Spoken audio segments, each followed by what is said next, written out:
Hello everyone. Downslide of the Janata and rise of Congress I. The Janata government began with full popular support and high hopes, but cracks soon started showing with marked differences on ideological and political lines coming up. What is more, the concentration of some leaders on revenge against Indira Gandhi worked against the party and revived the Congress leaders' popularity. In combination, these two factors worked towards the fall of the first non-Congress government at the center. Futile commissions. Various commissions of inquiry were set up to look into alleged malpractices and wrongdoing by Indira Gandhi and her son. The most famous of these was set up under the chairmanship of Justice J.C. Shah, a retired judge of Supreme Court, to inquire into the atrocities and excesses of the emergency. Most of the allegations, however, could not be proved and few convictions could not be obtained. The cases against Indira Gandhi could not be maintained as there was lack of evidence. Belchi and Indira's masterstroke. Then in May 1977 came the violence in Belchi, a village in Bihar. A group of Harijans were burned to death by a mob from the upper castes, allegedly over a dispute over land. It may be noted here that the social setup in India was undergoing a transformation.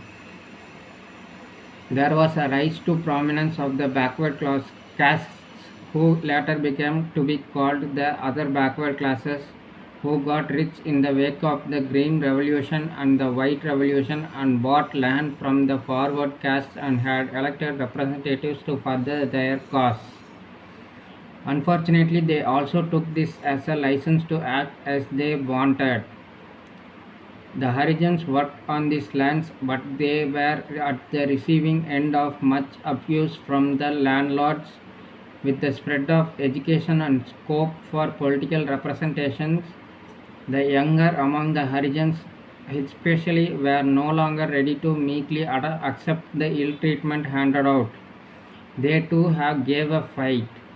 There was thus a spurt in caste violence. The Belchi incident was exploited to her own advantage by Indira Gandhi. She travelled to Belchi the last bit on an elephant as there was no clear path on which to even walk to reach the village, and showed her sympathy for the affected people.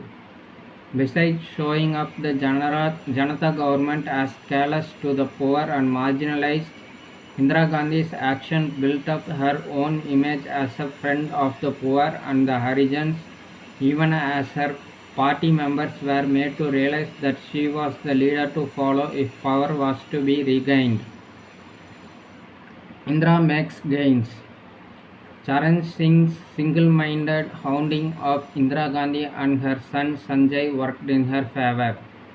Indira Gandhi was arrested on some vague corruption charges and kept in police custody for a day, after which the magistrate released her, rejecting the charges as insubstantial. She was now very much back in the game and made speeches critical of the government. The Congress split once again in January 1978. The group led by Indira Gandhi becoming the Congress I for Indira. Her party won the Karnataka and Andhra Pradesh state assembly elections, defeating the Janata Party as well as the rival Congress Party. She herself contested elections from Chikmagalur in Karnataka and won a seat to the Lok Sabha. Now, a parliamentary committee reported on Indira Gandhi having misled the House on the Maruti enterprise, and the House said she could go to jail. She was disqualified from her seat. However, she won again from Chikmagalur. Indira Gandhi was now seen as a victim of a witch hunt and her popularity grew. Differences within the Janata Party and fall of Morarji's government. The Janata Party was in the meanwhile disintegrating, with growing factionalism and personal rivalries overshadowing the efforts at the governance.